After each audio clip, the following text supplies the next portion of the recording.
Salut à tous et ravi d'être avec vous pour cette grande soirée Ligue des Champions. Bah voilà, il est à mes côtés, on est sur sa chaîne, le grand Bruce Granek. Ça va Bruce? Ça me fait sourire ta baraque. Ça va Kanto, salut à tous.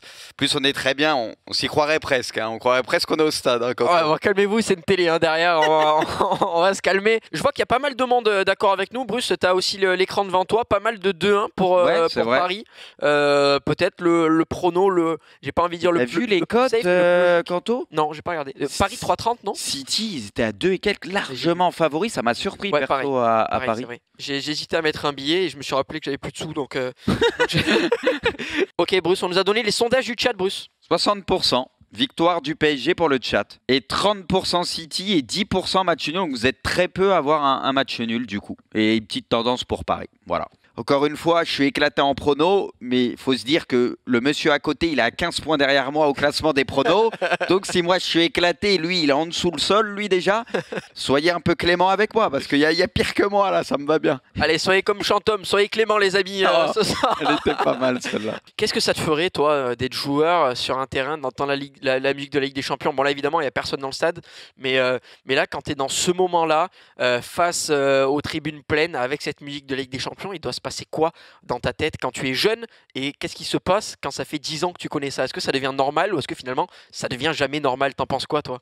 J'aimerais bien te répondre, mais malheureusement, si je suis assis ici avec toi, c'est que je suis pas sur le terrain. Quand ça me semble évident, mais je vais essayer de te répondre. Non, mais maintenant aussi, forcément, avec les supporters, ça change pas mal la donne avec ou sans supporters. Kanto, les gars, il m'a posé une question.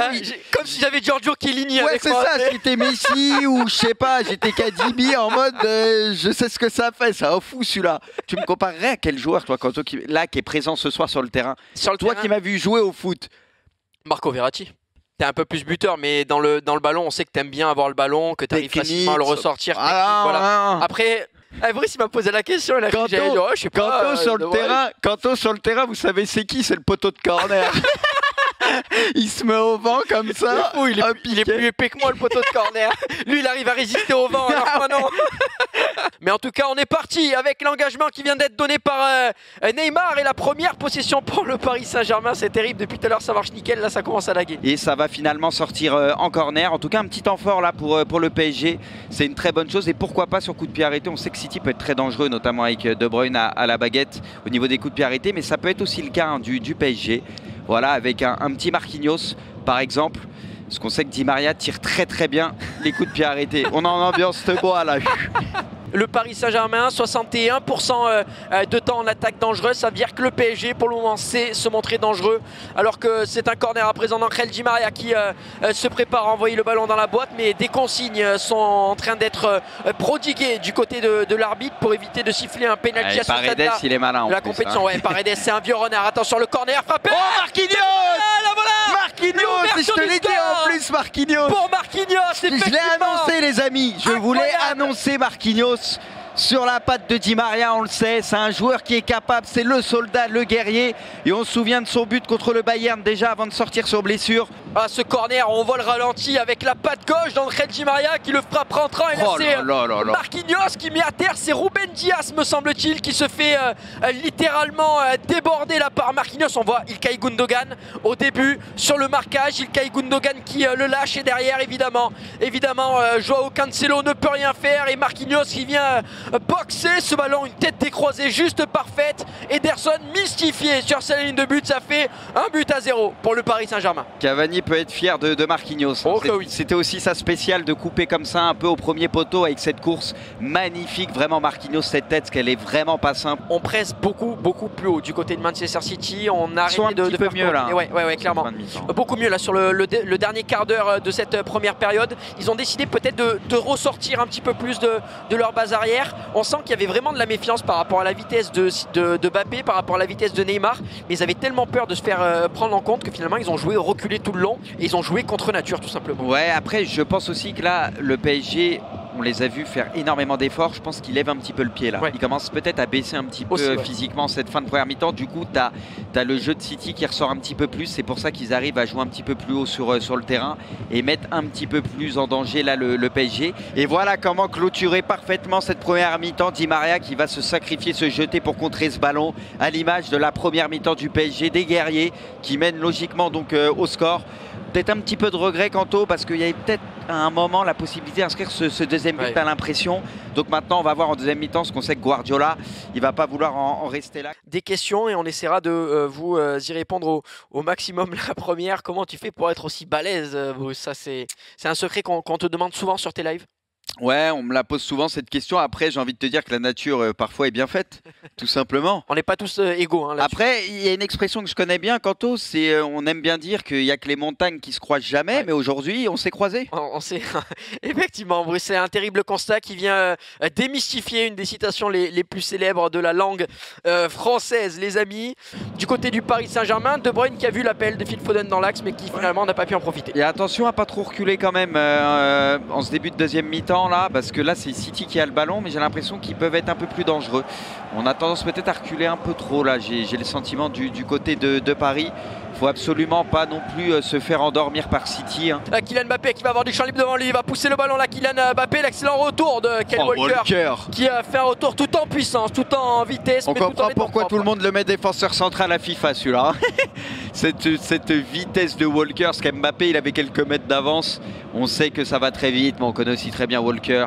C'est un des rares défenseurs à pouvoir rattraper peut-être Mbappé. Là, il l'a très bien fait. Il a un mélange de puissance et de vitesse. C'est assez incroyable. J'aime pas ce que je vois, ça commence à me faire peur parce que là, Paris n'arrive plus à mettre le pied sur le ballon et on sent un City beaucoup plus menaçant en ce début de deuxième mi-temps. Un peu ce qu'on avait vu en fin de première mi-temps. Donc il faut commencer à se méfier là avec cette passe qui est trouvée pour De Bruyne. Attention avec ses tacles aussi dans la surface, ça fait 2-3 fois. Di Maria, combien il a fait de tacles dans le match depuis tout à l'heure? Se jette de partout. Hein. Arrête. Ah, il arrête pas. Et attention ce qu'il est au sol.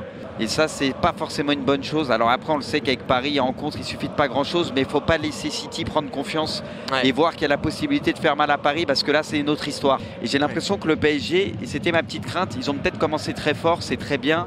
Mais là, tu sens que physiquement, cette déviation, elle est magnifique. Magnifique. Et on va laisser l'avantage avec cette passe.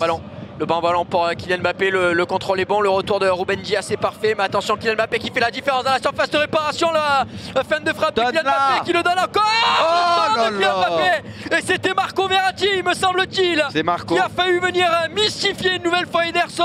Et Di Maria qui est vraiment précieux hein, dans le repli défensif là sur ce côté avec Cancelo. Attention Di Maria qui en fait peut-être beaucoup. Pour Neymar, la sortie d'Ederson impeccable, mais quel travail de la part match de Di Maria. Di Maria, il fait absolument Kanto, le café. Il est à la récup derrière, il mange Cancelo, il te fait une passe de 40 mètres incroyable et heureusement pour le coup du côté de City qu'Ederson était vigilant, il nous a fait une sortie à la Neuer. On est beaucoup moins dynamique du côté de cette équipe parisienne par rapport à la première période. Ouais, il y a plus d'espace, on se regroupe un peu moins vite, on fait moins les efforts, il va falloir aussi peut-être faire un premier changement assez rapidement je pense du côté de Pochettino.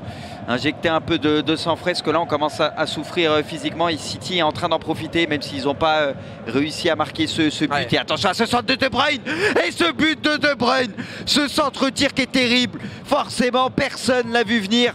Ce centre, Keylor Navas qui croyait que les défenseurs allaient intervenir, personne touche le ballon et on le sait que ces ballons sont très dangereux mais on le sentait venir Kanto, c'était prévisible. Ah ouais, on voit le ralenti hein, avec ce corner, on donne le ballon à De Bruyne, Zinchenko qui écarte pour De Bruyne, le petit ballon rentrant et comme d'habitude c'est très dur à jouer pour les gardiens mais là c'est vrai qu'on a des duels avec Kimpembe qui peut pas la toucher, avec Baker qui est un petit peu en retard et voilà ce ballon qui va filer au fond des filets. Je suis d'accord avec toi, Kanto, c'est très dur pour les gardiens et d'ailleurs c'est fait exprès de la part de De Bruyne, c'est une sorte de centre-tir et il le sait que si personne touche la balle ça peut rentrer au second poteau, parce que c'est dur à apprécier pour les gardiens. Mais j'ai l'impression que là, Keylor Navas, il a peut-être trop suranticipé que soit le joueur de City ou un Parisien allait toucher le ballon. Et pourtant, j'ai l'impression qu'au ralenti, ce ballon est pas si collé au joueur. Je sais pas si tu vois ce que je veux dire. Après, je veux pas taper sur Navas, on le sait, il est incroyable. Et là, encore une fois, c'est très dur à apprécier ce genre de trajectoire. Et De Bruyne, c'est le coup de patte. Mais je sais pas, j'ai le sentiment que là, il y a une petite erreur quand même du côté parisien sur ce but. C'est le genre de ballon qui nécessite un arrêt réflexe en fait de la part du gardien. Il faut des changements, Kanto. qu'il faut des changements. Ça se voit là, il faut changer côté parisien. On n'arrive plus à mettre le pied sur le ballon. Physiquement, on est en souffrance. On perd les ballons. Il faut faire des changements avant d'en prendre un deuxième. Parce que là, ça me paraît évident que maintenant, c'est City qui a pris le dessus. C'est l'inverse de la première mi-temps. Et j'ai l'impression que c'est en train de s'accentuer. Donc là, il faut absolument maintenant commencer à faire des changements. Parce que là, encore une fois, on a un très très bon coup franc pour De Bruyne. Attention, idéalement placé. Là, encore une fois, c'est très dur à anticiper parce que là, on est dans l'axe. Hein. De Bruyne, ça peut tirer à droite, à gauche, placé en force, on le sait. Coup de pied aussi. C'est vraiment idéal parce que là, il est pile à la distance où il peut mettre de la puissance et que le ballon a le temps de redescendre. Il est ni trop proche, ni trop loin. C'est vraiment en position idéale, plein axe. Ça fait peur. Riyad Mahrez, a priori, ça sera quand même le Belge. Hein. On voit la position hein, dans le mur avec Verratti, me semble-t-il, qui est allongé. La frappe de Mahrez. Et le voilà, le deuxième but du côté de Manchester City. On pensait que c'était le patron de Manchester City qui allait frapper ce coup franc, mais c'est lui qui s'est mis en patron. Ça fait 2-1 pour Manchester City. Coup sur coup, le PSG est puni. Tellement bien joué le coup parce qu'on pense beaucoup à De Bruyne. Et ce mur qui se déchire. On va le voir, ce mur qui se déchire, ça doit jamais passer entre deux joueurs. Regarde où il passe, entre Kimpembe et Paredes. Je suis désolé, là c'est du foutage de gueule de la part du mur. Ce ballon doit jamais passer. Et là c'est le coup dur qu'on sentait venir maintenant. C'est un duel de coach aussi. On disait Guardiola, c'est incroyable qu'il fasse pas de changement. On voit des changements, il n'a pas fait de changement et on voit un nouveau visage de City parce que peut-être qu'ils avaient aussi anticipé la fatigue et l'intensité. Ils sont revenus avec d'autres intentions en jouant plus haut. Et du côté de Pochettino, je suis désolé, qu'est-ce qu'il attend pour faire des changements? Je veux dire, on est tous là, regardez le match, on le voit que Paris met plus un pied devant l'autre en deuxième mi-temps. Qu'est-ce que tu attends pour injecter du sang frais? T'attends quoi? Et ça va sceller ce match avec la victoire de Manchester City, Kanto. Honnêtement, avec un scénario assez fou parce que quand on voit la première mi-temps, on s'attendait à tout sauf à ça. En tout cas, on ne s'attendait pas à un tel écart de niveau en deuxième mi-temps vu la première mi-temps du PSG. Exactement, Bruce, une équipe à deux visages valables pour le Paris Saint-Germain, mais également pour Manchester City, cette équipe parisienne qui n'est pas arrivée à mettre ce fameux deuxième but hein, qu'on appelait tant, Bruce, dans la première période, un deuxième but qui aurait pu peut-être mettre au fond, ou en tout cas faire douter très fortement cette équipe de Manchester City qui est revenue avec de très bonnes intentions. On voit Manchester City remporter le match, mais dans le duel des coachs, c'est Guardiola également qui a su remporter ce match. Ouais, c'est lui qui a su remporter ce match. Il a fait confiance en son 11 type, on va dire, depuis quelques temps, même si là, tu avais Cancelo et tu avais eu Zinchenko lors du tour précédent. Mais il a trouvé son 11 sans véritable neuf. Il a fait qu'un changement, il a sorti Cancelo pour Zinchenko, parce qu'il a notamment pris un jaune en première mi-temps, Cancelo. Et finalement, on a vu qu'en deuxième mi-temps, ça a très bien fonctionné, donc ça lui a donné raison, alors qu'on disait tous, mais il faut peut-être mettre un pur neuf, un attaquant de métier devant, il faut peut-être faire rentrer Sterling pour changer les choses, que clairement, Paris surdominait Manchester City en première mi-temps. Et finalement, en deuxième mi-temps, on l'a dit assez vite, on l'a vu assez vite, City qui était revenu avec d'autres intentions qui pressaient très haut. Et on avait eu peut-être un petit aperçu de ça en fin de première mi-temps, où Paris avait beaucoup donné dans les 35 premières minutes notamment, et on l'a vu. On les a vus un peu plus à la peine lors des 10 dernières minutes où City commençait à accélérer. Et ça s'est concrétisé en deuxième mi-temps parce que là, il n'y avait qu'une équipe sur le terrain. Vraiment, Mbappé, Neymar, on ne les a pas vus devant. Paris a fait que subir. Et par contre, tu parlais des coachs. Moi, j'ai toujours pas compris le premier changement qui intervient une fois que Gay est expulsé à la 78e environ. Pochettino qui ne fait aucun changement alors que les joueurs sont cuits. On le voit en deuxième mi-temps. Alors que pourtant, on l'a dit aussi en avant-match, il y avait un banc qui avait de la gueule du côté de Paris. Il y avait beaucoup de joueurs à faire rentrer. Donc, j'ai du mal à comprendre parce que pour moi, c'était inévitable. On le sait que quand City commence à être dans leur confort et surdominer comme ça, tu sais que tu vas finir par le prendre, le but. Tu vas finir par le prendre et en plus, il y a ce coup franc, c'est malheureux parce qu'il y a une erreur. Voilà, le premier but est un peu étrange avec ce centre de Kevin De Bruyne, mais on le sait, il aime bien trouver le second poteau parce qu'il se dit que parfois ça va pas être touché, ça va pas être contré. Il y a peut-être une incompréhension avec Keylor Navas et les autres. Et puis il y a ce deuxième but qui est encore pire pour moi parce que ce deuxième but, le mur, voilà, Kimpembe, Paredes qui laisse un écart, c'est interdit à ce niveau-là. Et Mahrez qui arrive à placer ce ballon dans un petit trou de souris, même si je pense que le but c'était pas de la glisser là, hein, c'était plus contourner le mur. Mais voilà, ça passe pour City et on peut dire que c'est pas immérité au vu de cette deuxième mi-temps. À tel point ils ont dominé. Les amis, désolé pour le prono, j'avoue c'est l'inverse, mais excusez-moi les gars, comme d'hab, je fais pas exprès, hein. Je sentais pas trop mal Paris ce soir. J'avais dit 2-1 pour Paris. Bah écoutez, je suis un poissard. Après les mecs, moi je suis pas sur le terrain. Je veux dire, Pochettino il peut faire des changements avant et quand tu vois la première mi-temps du PSG, la deuxième mi-temps du PSG, je veux dire c'est lunaire les mecs, c'est lunaire. Parce que la première mi-temps, là moi j'étais en train de me dire Paris ils vont gagner la LDC. Ouais. Franchement, la première mi-temps qu'ils font en mode patron fort. contre City, tu te dis c'est incroyable. Clairement. Et tu vois cette deuxième mi-temps, ça remet quasi tout en cause. Ouais. Ça remet tout en question, quoi. C'est incroyable en une mi-temps de voir une différence comme ça, honnêtement. Pour toi, et vous dans le chat, vous allez me répondre également, qui est pour toi l'homme du match? Ruben Dias, que j'ai trouvé très fort derrière. Ouais. Vraiment un taulier. Après, il faut voir sur les différentes lignes. Ruben Dias, De Bruyne aussi en deuxième mi-temps qui prend quand même ses responsabilités. Parce que le coup franc, voilà, c'est travaillé, il laisse le coup franc, c'est lui qui égalise sur ce très bon centre. Donc voilà, Tamares qui a été aussi assez actif, mais je dirais De Bruyne a pris ses responsabilités et Ruben Dias, un taulier. Ok, je vois que dans le chat, ça répond beaucoup Kevin De Bruyne du côté Titi et peut-être Angel Di Maria du côté du PSG. Ça a été le meilleur. Qui a été très précieux, notamment dans le repli défensif. Marquis aussi quand même, je pense. Même si en deuxième mi-temps, ça se voit moins forcément, mais Marquis marque le but. Première mi-temps impeccable. Et c'est vrai que Di Maria, c'est peut-être celui qui a surnagé parmi les attaquants parisiens, parce qu'au final, Mbappé, on ne l'a quasi pas vu du match, à part un débordement sur le côté où il fait la diff, le centre fort pour Verratti. Neymar, je veux dire, en première mi-temps, il y a beaucoup de fautes sur lui. Il n'est pas incroyable, mais il fait quand même quelques différences. Tu sens qu'il est dedans et qu'il peut peser. Et en deuxième mi-temps, inexistant, il perd énormément de ballons, donc on ne le reconnaît pas. Donc oui, clairement, c'est Di Maria qui a surnagé un petit peu du côté de Paris devant. Est-ce qu'on ne peut pas parler aussi de Ruben Dias parmi les hommes très forts de ce match-là? Certes, la première mi-temps de Man City, ils ont été très dominés, mais pour autant, Ruben Dias a été solide. Et si le PSG n'a pas remporté la première période de 2 ou 3-0, c'est grâce notamment à son talent. Ouais, non, mais juste monstrueux derrière. Il n'y a rien à dire. C'est vraiment. De toute façon, cette année, il forme une charnière avec Stone. C'est très solide, mais lui, tu sens que c'est vraiment le taulier derrière. Je veux dire, c'est assez incroyable. Et quand tu vois les joueurs portugais, ce qu'ils ont derrière, notamment, voilà, il y a des joueurs, parce qu'il y a des expérimentés. Hein. On sait que les Fonte, Pep, etc. Il y a des très bons joueurs. Ils savent sortir des gros défenseurs centraux comme ça. Et même au niveau de sa tonicité et tout, il est assez intelligent, très fort dans les duels, mais il n'est pas si lent non plus. On l'a vu notamment face à Mbappé. Il l'a très bien pris souvent. Donc non, c'est vraiment solide, ça fait peur. C'est l'un des meilleurs défenseurs cette saison et il mérite, je pense, d'être dans le 11 type quasiment du 11 de l'année en défense centrale. Hein. Le chat a bien voté pour Kevin De Bruyne comme homme du match. Bruce, on va parler d'un homme qui est l'homme en forme du Paris Saint-Germain depuis plusieurs semaines, mais qu'on n'a pas vu ce soir. Il s'agit de Kylian Mbappé.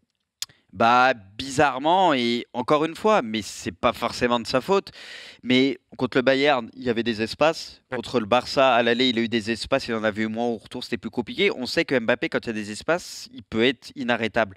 Et ce soir, ils ont bien cerné ça. Ils ont été intelligents parce que pour le coup, on arrive à dire à la fin de ce match que Mbappé, on ne l'a quasi pas vu.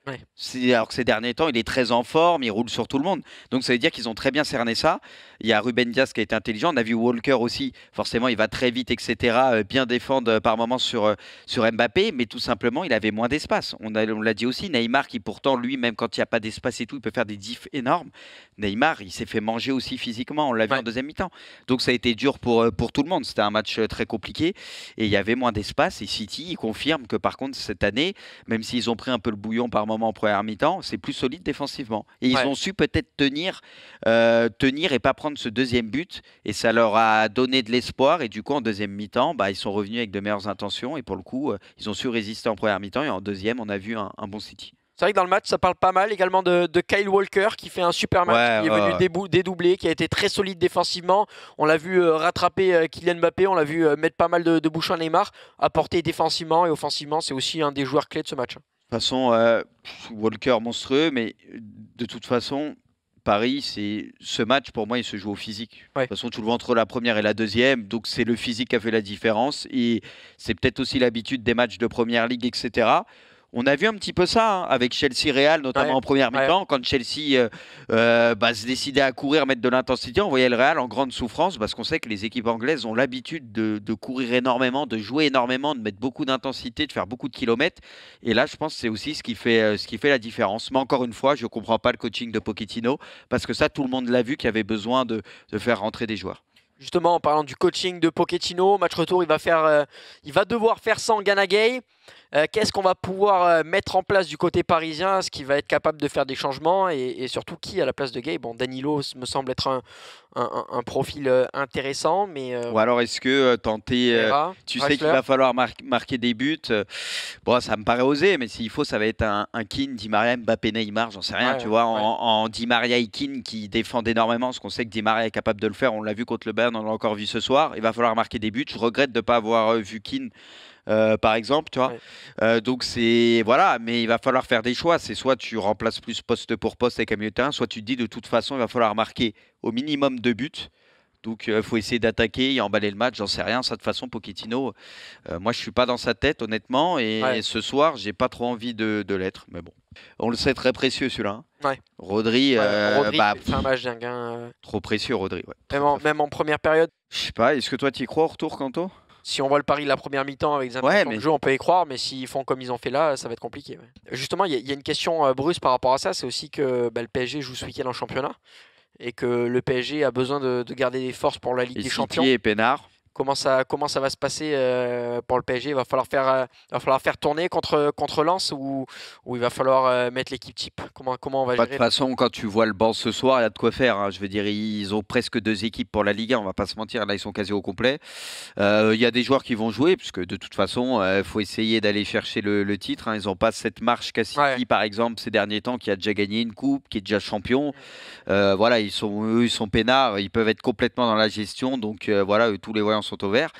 Paris, non, faut essayer de terminer champion. Parce que si là, tu perds contre City et que tu n'es pas champion de France, et au final, on était parti pour une saison incroyable et ça va très mal finir. Donc, ils sont obligés d'assurer au moins ça. Et du coup, je pense que ça fera tourner, mais pas complètement. Non, tu peux pas te permettre contre Lens. Ouais, clairement. Je suis complètement d'accord avec toi. La saison qui peut s'effondrer littéralement pour le Paris Saint-Germain en l'espace d'une petite semaine. Ouais, et juste, n'hésitez pas pour la prochaine fois à nous faire des petits retours. Hein, si jamais il y a des choses qui n'allaient pas. C'était une première pour nous. Donc, forcément, c'est pas si évident parce qu'il y a pas mal de choses à gérer. Donc, on remercie aussi la régie, Jean, etc. Ils ont bien bossé, donc on les remercie et on essaiera d'améliorer les choses petit à petit, les gars. Vous avez été très nombreux ce soir à être à nos côtés. En attendant, on vous souhaite une excellente soirée. On vous embrasse et on vous dit à très bientôt. Bye bye.